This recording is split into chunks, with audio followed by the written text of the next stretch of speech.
Hi, this is Paula Gloria, and this show is called Farther Down the Rabbit Hole because we like to go into topics more deeply. Today we're going to have our usual wonderful guest, Carl Pearson, talking to us about economics, about plans for recovery for the country so that we don't have to worry about the corruption at the top.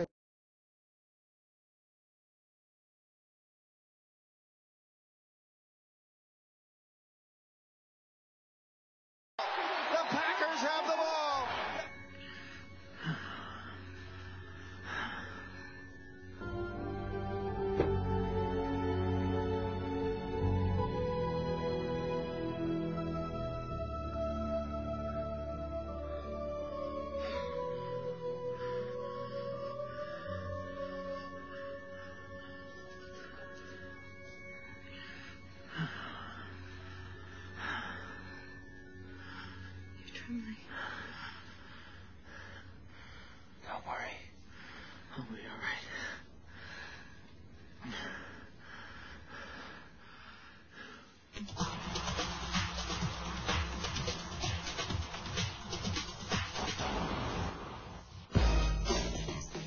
The Lexus certified pre-owned 3-year 100,000 total vehicle mile warranty provides unsurpassed protection, longer in fact than some new car, value, and owner satisfaction.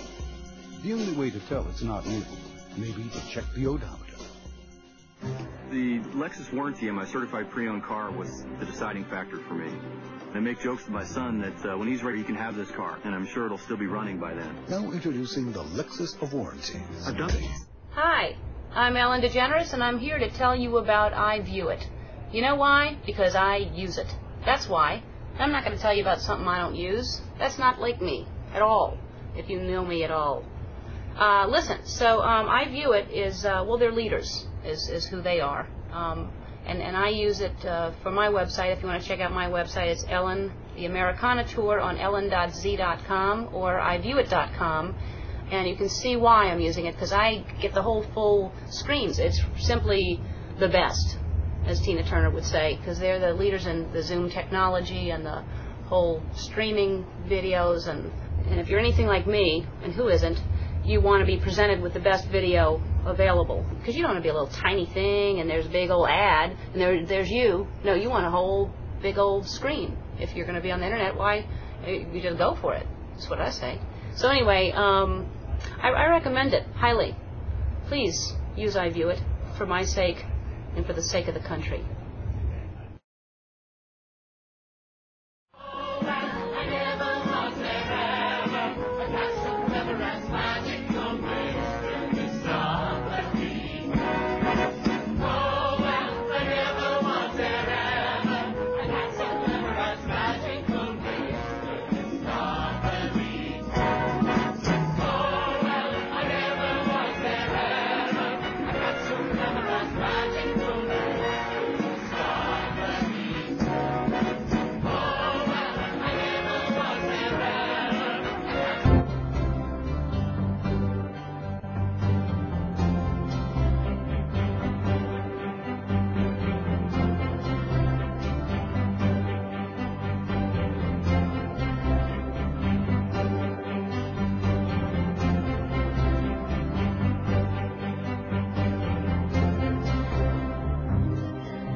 As the countdown begins to the 21st century, it's good to know there is still one number you can always count on.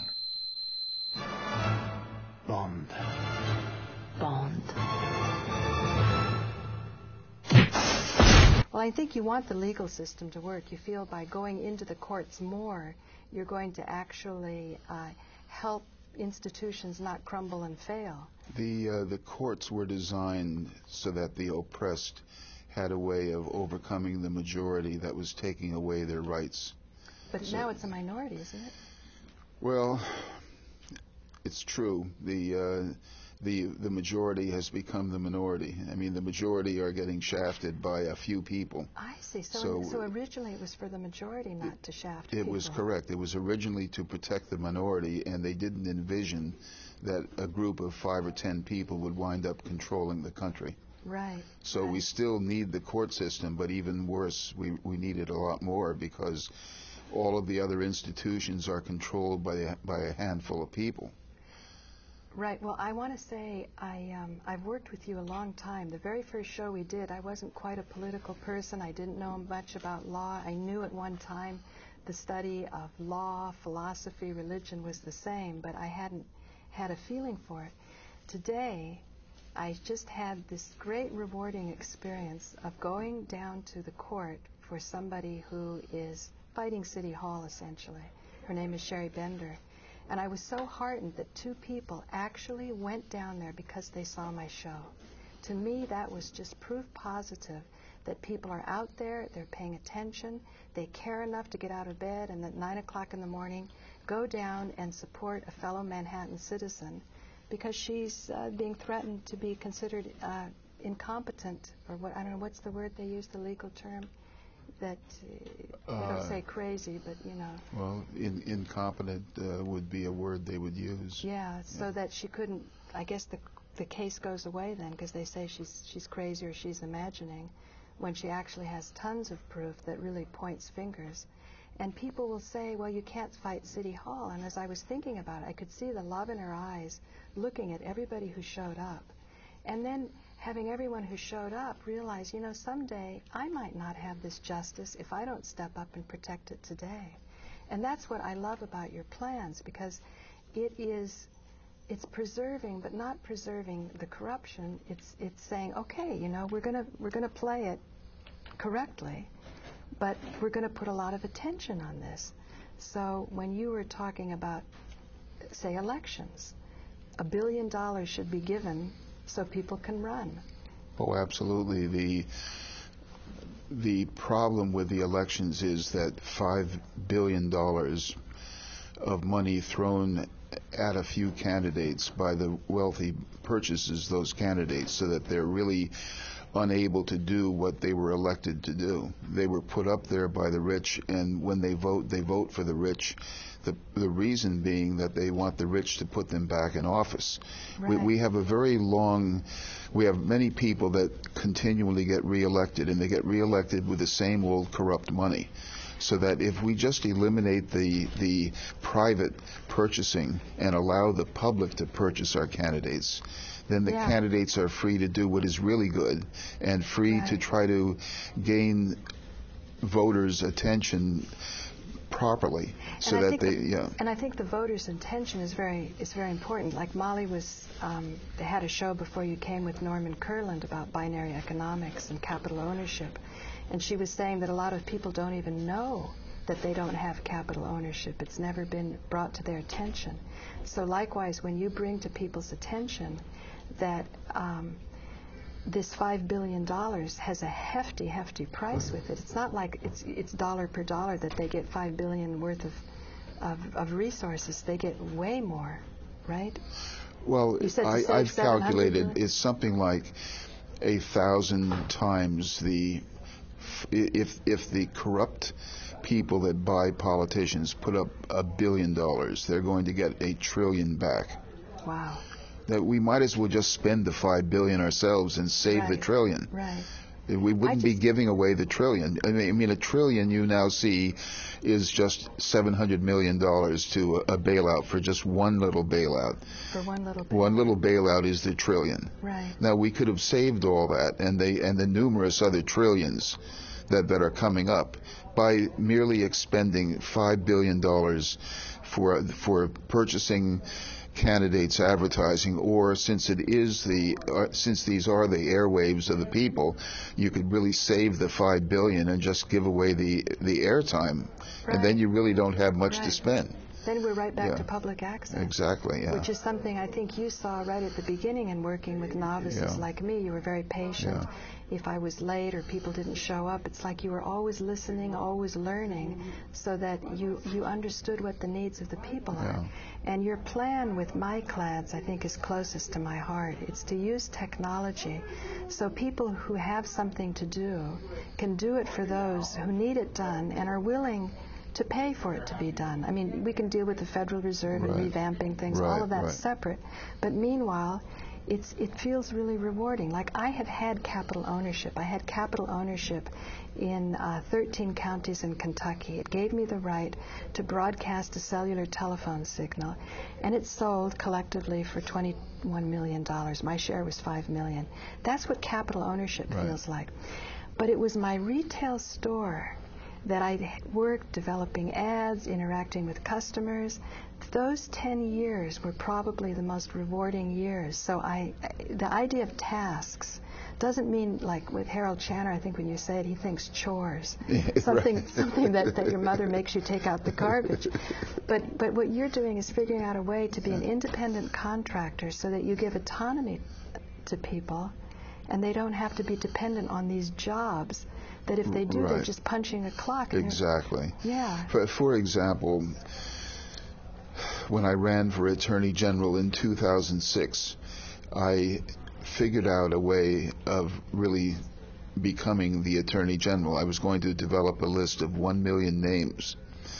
So I started advertising in Google's AdWords, and I wanted to pay the lowest price of 1 cent per go click. really slowly and explain what an AdWord is, because part of MyClads is going to go out and help people with these tag words, right? So AdWords had a history where how do you make money out of search advertising? When you give away advertising for free, where do you get your money?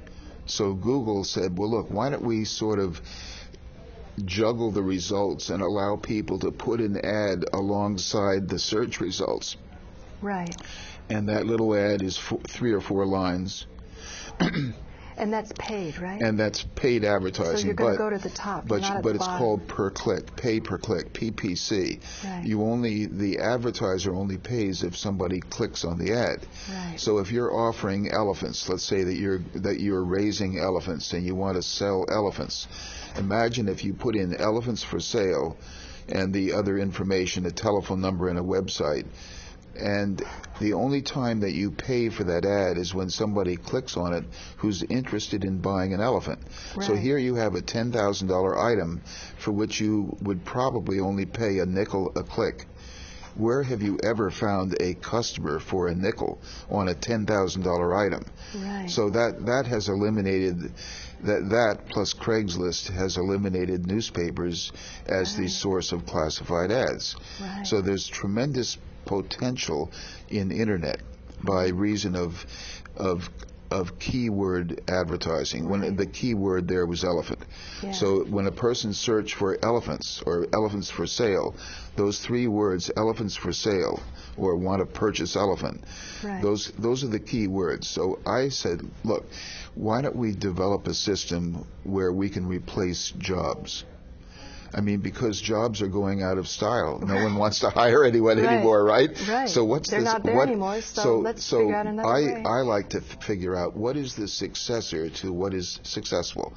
If you have something that's really fantastically successful, the worst thing that's going to happen is you're going to lose it.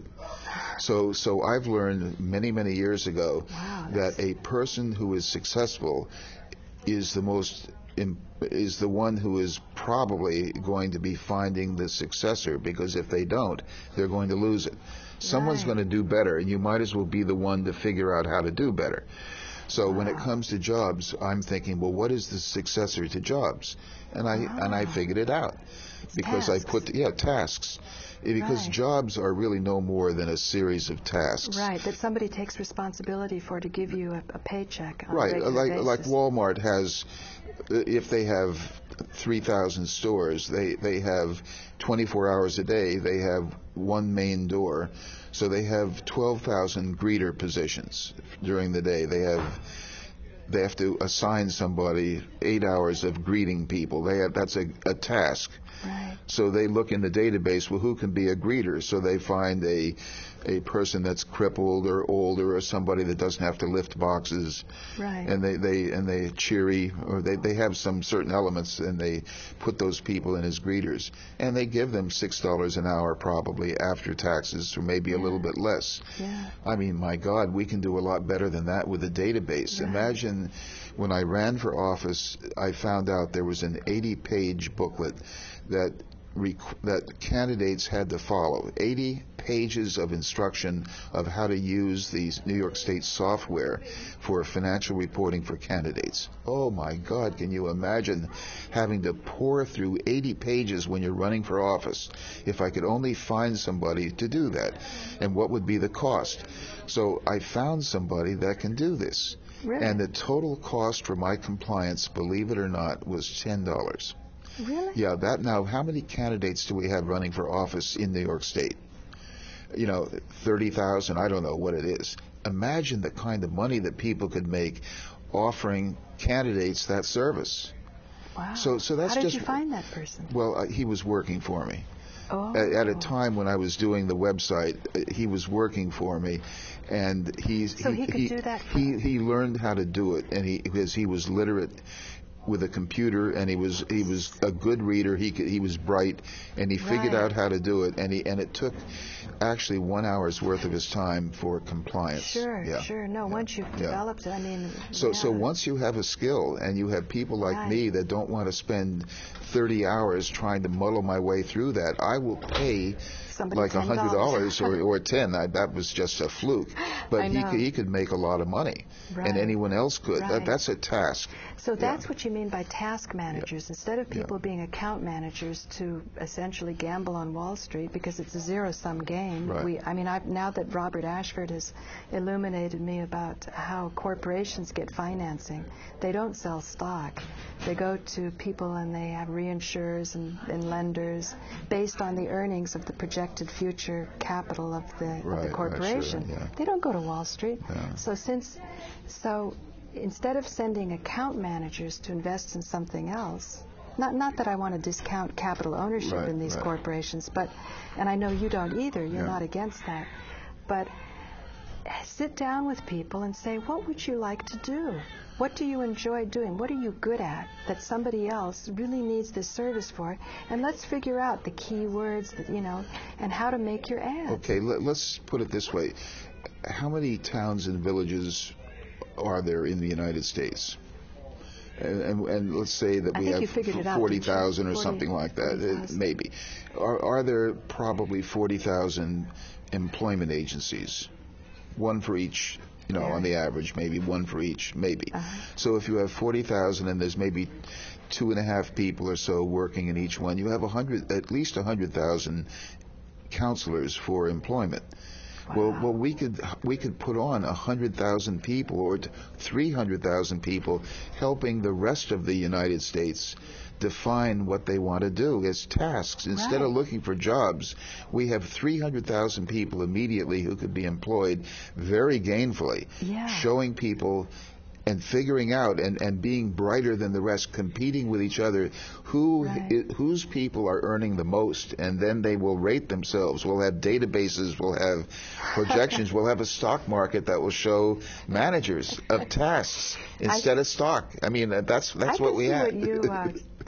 Lie awake thinking about it later. I'm sure you've conked out. I've never thought of this before, but this is just brand new. I'm just thinking of this right now. No, I love that because what I like about doing these kinds of speculations, and it's based on good experience, because you started the paralegal career that was the fastest growing career for 15 years.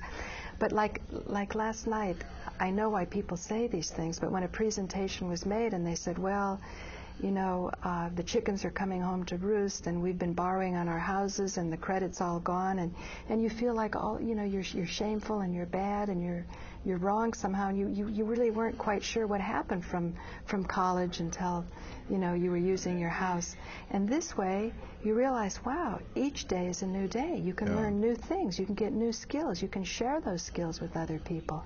You know, Other people are held back because they don't have the skills that you have. If you could only find the people that need your skills. But no one has given us a market. Walmart doesn't give us a market.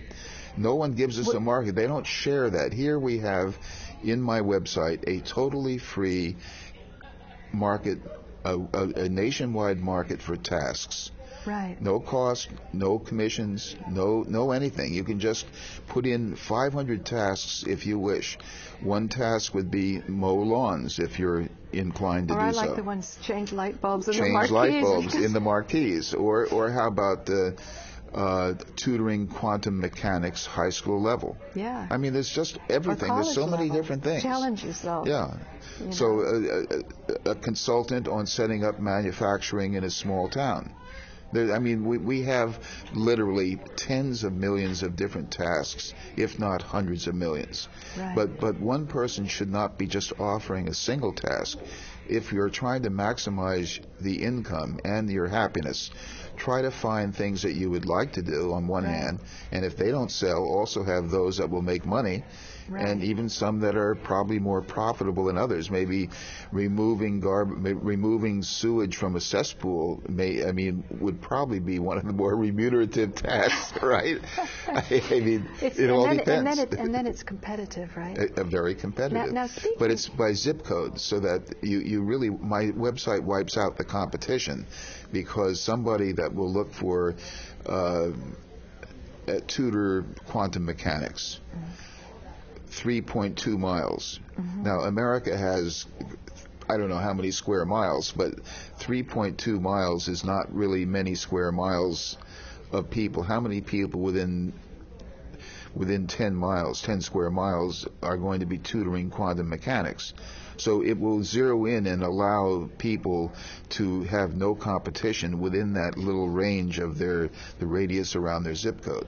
So that you actually, but better yet, and more importantly, somebody can cut through and find a person by reason of the zip code instead of having to look through 10,000 ads. You know, they already do it. When you look for pizza parlor, your IP address is flagged in such a way that they'll only bring up the pizza parlor. Yeah, well, they have software that does a radius search, and they use a calculation of one zip code or one address to another. They know the range of miles, and then they index it by the number of miles away. Why do you suppose Craigslist isn't doing this?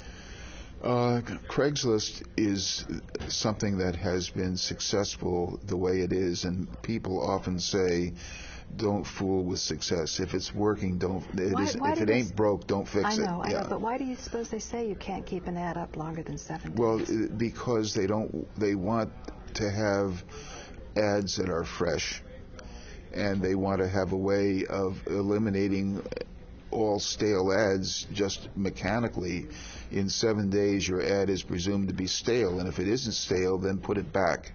They're allowing you to put it back up there. But me, then you can't spam it. It can't be the exact same ad. You've got to reword it. You could. No, I think you can. I think you can do the same ad again. You just can't do it twice. But I'm not sure about that. I wonder how many people are finding employment through Craigslist, because it seems there's buying and selling things more than employment. That is correct. I'm trying to create a brand new market, and it's an obvious market. Tasks is so obvious because that's really what we do when we break down our work. Right. It's through tasks. Right. So, and people would be willing to pay a lot more to hire you for maybe 3 or 4 hours. Right. They might pay you $50 an hour for 3 or 4 hours, but they wouldn't want to pay you maybe $300 a week. So for 40 hours or so, they might pay you $300, but they'd be willing to pay you $200 for 4 hours work. Right. Right. So we have a huge markup when it comes to as a markup, it's infinite. It's not infinite, but the individual keeps 100% of the money, subject to what the manager should get, because we need task managers. Right. Yeah. You were saying there could be some abuse there, so you could take a look at that. Well, you would have. In other words, people making money off other people's places or brokering it. Do you think it abusive if somebody comes up to you and says, Paula, I know somebody that needs your skills, and they're willing to pay $500 an hour, but I want to take $100 of it, would you reject that? No. You wouldn't. So is that No. unfair? No, but you Yeah. I'm just saying, Yeah. you said this. Yes, that, but I... that it could be so successful Well, that someone says, Paula, could, can you do this for $50 and I'll take $450? well, Then if we have enough task managers and it's a competitive market in the same things, they will. Okay. You can find a better one. Now, speaking of competitive market, at St. Mark's, I think Andrew Mazzoni was talking about, he seemed to be resisting getting into the idea of patents or intellectual property as being something that was important to a just economy. He said that since patents only last 17 years, I guess they sort of regress back, and then I think he meant, I'm not sure what he meant. He was talking about then it gets competitive. But some ideas don't come along that are so remarkable. Like somebody started posting on my YouTube site. It was this poor unfortunate woman who was sexually assaulted by her attorney in a personal injury case. And she took it to the DA, and a lot of people are following it. And it turns out that some of these same players are involved in a lot of things that are really costing society a lot more than a blowjob expected from a good woman. And one poster, I looked into his site, I started to study it. He was with Iviewit technology. And Iviewit technology brought video compressing to the internet and enabled YouTube eventually to sell out. Without that technology, YouTube couldn't have done what they did. And it appears that the very patent attorneys took this technology. Now, what would you say in that case? In 17 years, even in 17 months, it's a different marketplace. I can give you the legal doctrines that I think would apply without knowing if the facts are true or not.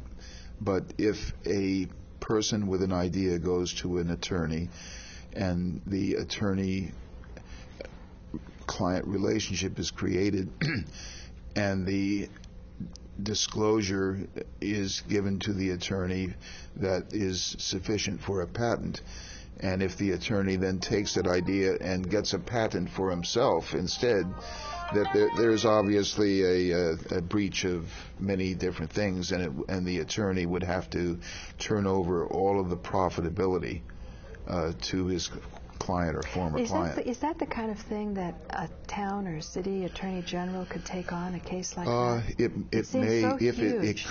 it could, but you wouldn't need it. You see, the amount of money is so big there that you would have private enterprise being willing to go and do something about it. It's not. Except people are too afraid to speak out. Just like this lady, they said she was advised not to go to the DA because she said it's going to hurt your personal injury case, Well, and it did. There are pros and cons to that. If, for example, a prosecutor is prosecuting a person, sometimes I've recommended that the individual being accused turn around and file a lawsuit against the prosecutor. And I warn them that there are repercussions there.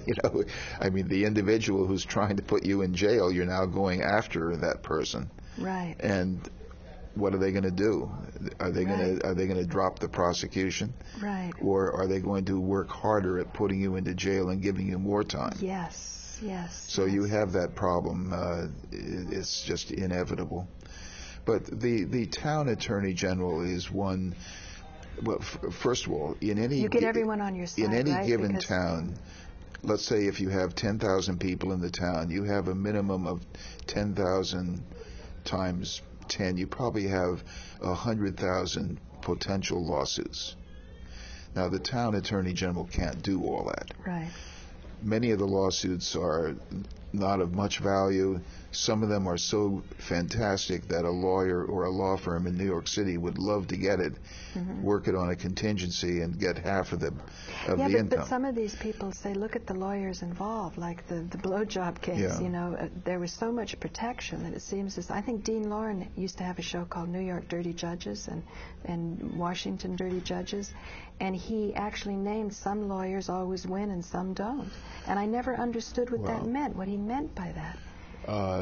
I think that we've seen some revelations with a Clarence Norman, where he was selling judgeships in Brooklyn. Uh-huh. And we've known that something like that existed for years, not only in Brooklyn but elsewhere, that certain people became judges because they gave contributions to the party leader. But the judge himself or herself quite often was told that this is money needed for campaign expenses or something like that. So it isn't necessarily from the standpoint of the judge, it wasn't necessarily corrupt. It was the way the system worked. You couldn't get the nomination unless you gave the money to support your candidacy. Well, you were also saying that if we gave money for the candidates to run as opposed to them getting it from rich people who then expect favors. That's correct. Then you allow the candidates to do the right thing. Yes, you want that. Whereas they can't before, because if they start to develop this career, like I was thinking, instead of sort of hating these people, they've sort of developed into this career, and they're actually people of little freedom.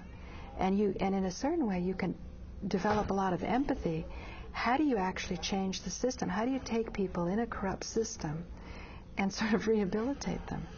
Well, for one thing, people in a system that we have today are given excessive rewards if they play the game. Yeah. And other people are hurt. And you know who are hurt as I see it? I see the middle class and the people that don't work for an institution. The independent people are really getting hurt in a variety of ways. That we are the backbone of America, and we get whatever is left, which isn't very much. The people who unless we go with tasks with my class. Well, yes, I mean this is where we're going to be. It's a great equalizer. Yeah. Suddenly we have a market for what we really do. Right. Where we didn't have it before. But if you would take your skills to Walmart and say you're available, they would laugh at you. Yeah.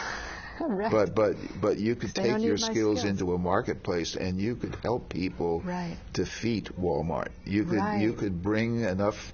You and others together could bring the monopolies to their knees. Right. But we have to have a way of doing it. I think so, yeah. So this is a way of doing it. But the idea of MyClads, at first I thought, well, it's just for sort of artistic New York types like us, not you, but some of the people I hang around with, who don't have regular jobs. And then I started thinking about it. Like I talked to an oncologist. He was from another country, and he's practiced here for 20 years. And he was introduced through another friend, so he was relaxed, and he wasn't on his guard that I'm against the AMA. And I start to present to him something I've been discovering about hemp oil, not smoking marijuana, but the oil. The oil, the THC, attacks cancer cells only, exclusively, and leaves the others behind. And I explained this to him, even with skin cancer, you put it on a bandage, the oil, and 4 days later, you peel it off. Believe me, if I knew it was legal, see, it's not legal, that's the problem. If I knew it was legal, I would just do my own studies, get skin cancer, put the stuff on, put the bandage on, see what happens.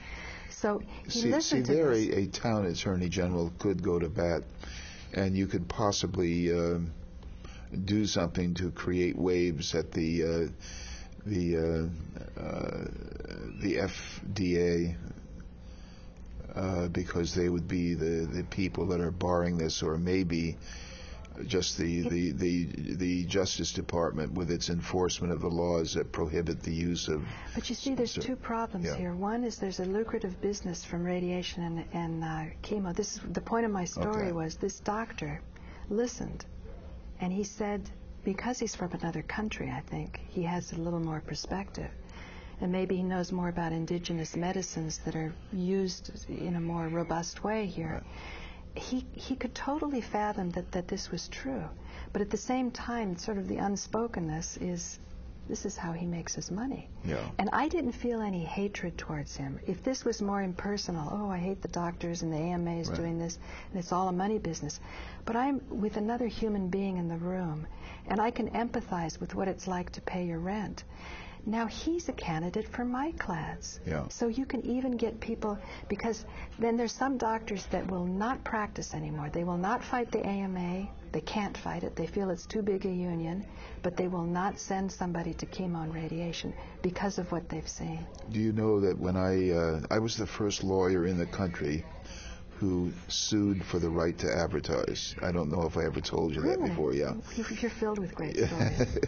So this is back in 1975 that I brought a lawsuit, and the Supreme Court the day before had ruled in a case called Virginia Pharmacy that it was illegal to prevent drugstores from advertising prescription drugs at competitive prices. They had the right to do it because it was freedom of information where the public had a right to know. Mm-hmm. So they said that even in professional matters, the public needs to have that information. So I said, oh, professional lawyer. The next day I filed a lawsuit demanding the right to put my name in the Yellow Pages as an education. I just wanted a classified ad. No, just the right to put my name in under a listing that said I'm a litigation attorney. It was illegal. Before that, it was unethical. You couldn't advertise. It wasn't ethical. Oh yeah, for you to it was be in the illegal. Yellow Pages. Illegal. Wow. Yeah. So I brought suit, and the whole world descended upon me. The major law firms or the Bar Association went on the air and said, this is so undignified, it's outrageous, and to have lawyers advertising. Wow. So now, who are the biggest advertisers? But the major law firms have huge websites. They advertise, and it's much more competitive now. But that was necessary because the major law firms had a deal where they could use Abraham Lincoln's name even though Abraham Lincoln was long gone. So they can put in famous people that are now dead and use that name as a trademark. Really? That's what it is. It's a brand name. Really? A law firm, Dewey and Ballantyne. Dewey's gone and Ballantyne are gone, but that's a trade name. It's a trademark. I see. It identifies a group of people, none of whom is named Dewey or Ballantyne, who practice together. They change all the time, but they have cohesiveness in the name. Yeah. I had never had that ability because once I die, that's it. I only have one name. I die and nobody inherits it. So it's a distinct disadvantage. I said it's unfair. So I said I need to advertise. Wow. And therefore I brought that lawsuit because the major law firms. And you won. Well, what happened there was that I wound up getting sued by Nader. Ralph Nader's organization in Washington brought the Virginia Pharmacy case, a lawyer named Morrison. And he had in his mind, but never told me since I never heard of him. I mean, I heard of him, but I never spoke with him. He had in his mind the idea that once he won the Virginia Pharmacy case, he was going to go right there into the law and sue for the right to advertise. But I didn't know that. I mean, I didn't care. I just saw that there was a great opportunity, and I took it. So when I was there, and I had a 3-judge panel, I immediately got 3 federal judges together, and they held that, yes, I was right, that there is a very serious issue that needs to be decided by the U.S. Supreme Court. 3 judges decided that in my case. At that moment, Morrison came in and brought an injunction suit against me and he asked the court, and he won. He asked the court to stay my case and let his go up to the Supreme Court. So the judges said, okay, we're going to let him go up to the Supreme Court. Meanwhile, in Arizona, a law firm named Bates and Osteen went ahead and actually advertised. I didn't. They did. They actually broke the law. Really? And that's the case that the Supreme Court took. Oh, really? Yeah, Arizona versus Bates and Osteen. Bates and Osteen versus Arizona. So you kind of see what the trends of the time are, because the case I brought up was, here's a doctor that could use the services of my clients, a professional from the highest, most respected profession. Oh, absolutely. Look, there's nothing that can't go on the website. Right. I mean, you even mentioned blowjobs. I'm not really against a person advertising almost anything. Maybe not that specifically, but I mean, let's face it. There's so many things that a person could advertise that I'm not going to be overly concerned if people are a little bit far out. Yeah, I think party girls. I mean, if a person advertises party girls, I mean, what am I supposed to not allow something like that? What am I supposed to do? Right. So who knows? But what I want is the freedom to market your services and to create a market for yourself, and the more tasks that you put in there for yourself, and you try to figure out what do people need, and then how are people going to define their needs as keywords. So you try to match what you think others will do. Mm-hmm. For example, follow the press. Have used Google's alerts and follow the press and find out what parts of the country have some kind of special needs when you follow the news, and then write keywords and throw them right into the website, and people, as a result of the news stories, may search, and you'll be right there instantaneously. Right. So to capitalize on these things. What do you most like doing? What's your favorite task, Carl I Pearson? I have always enjoyed, and I did so last night. I just created a new idea yesterday. And after we met at the party?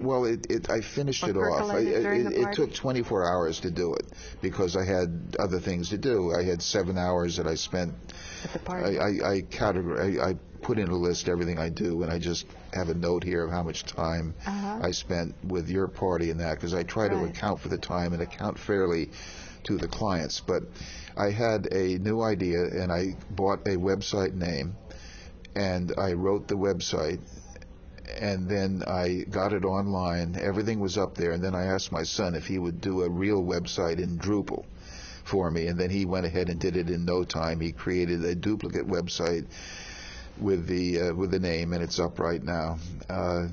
The concept, and I'm not going to give the name because I'd rather tell you about the concept. I'm not going to advertise the name. I'll tell you what the concept is. Well, thank you. And that is that. Very sensitive to public access. Well, I worry about that. So, but yeah. the concept is this. But you're not charging any money for MyClads.